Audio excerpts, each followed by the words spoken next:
Briggs Zabala. Nasaan po si Kian Briggs Zabala? Briggs? Ay, dito na pala.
Yan, palagpagan po natin.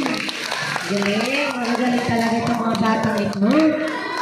Kaya pakiusap po kagaya kanina, ititigil po, ititigil ang ating mga bibig, itigil ang pakikipag-usap sa handa ba? Handa na po ba? Yan, handa na. Lahat ng kasali ay magagaling, mahusay.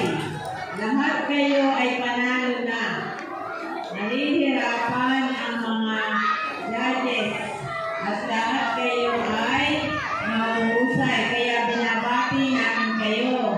Palakpakan ang mga batang sumali. Binabati ko kayo, napakahusay. Isang malaking karangalan na kayo ay magaling ng magbasa at magkwento. Sa mga nanay, binabati ko lang kayo. Mahusay na mga bata. Siyempre, handa na bang malaman? Yan, aba siyempre. Sinabi ko na, mainit-init pa. So, narin ko na ang nanalo sa pagbabasa o storytelling category ng grade 1. Walang iba, kundi, sino kaya? Kundi si Kian Briggs Zabala!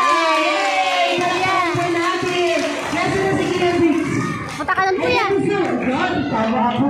Halika po. Dito sa unahan, dito kayo ng mga plata sa pala. Yan! Palagpagan po ulit natin si Kian Briggs Zabala. Pinakamagaling sa pag-storytelling.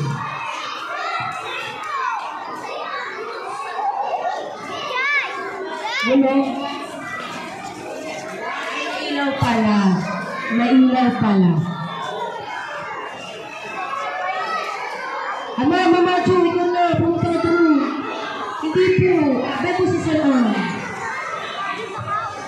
Yan. At congratulations po sa advisor ni Zavala, kay Kiat Bits Zavala. Yehey, gagaling.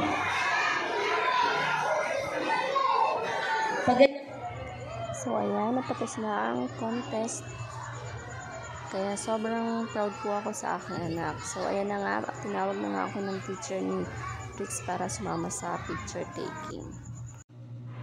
At pagkatapos nga ng contest ay kakain na po kasi may pamerienda po ang AKP.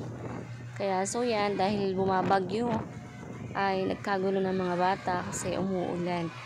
So hinihintay lang po namin na tumila po yung ulan kasi nandun po sila sa tambayan po ng parents. So ayan, dahil sila na po ang nag-adjust, kaya sila na po yung lumapit dito sa covered court para iabot sa mga bata ang libre nilang pamerienda. So yan, sobrang babait po nila. Ayan, bigay po sila sa mga bata, sa lahat po ng estudyante dito sa Dinahican Elementary School ng libreng pamerienda.